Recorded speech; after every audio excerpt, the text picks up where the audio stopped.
Welcome to our channel. If you want to sell NFTs on Blur Marketplace for lower fees and professional features, follow these step-by-step instructions. Step 1. Visit blur.io and connect your Web3 wallet such as MetaMask, Wallet Connect, or Coinbase Wallet by clicking the Connect Wallet button. Step 2. Sign the connection request in your wallet to authorize Blur to view your NFT holdings and execute transactions on your behalf. Step 3. Browse your NFT collection displayed in your Blur portfolio and select the NFT you want to list for sale.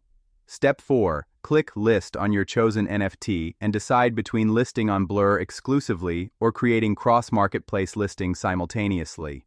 Step 5. Set your asking price in ETH for the NFT, considering floor price, rarity traits, and recent sales of similar items in the collection.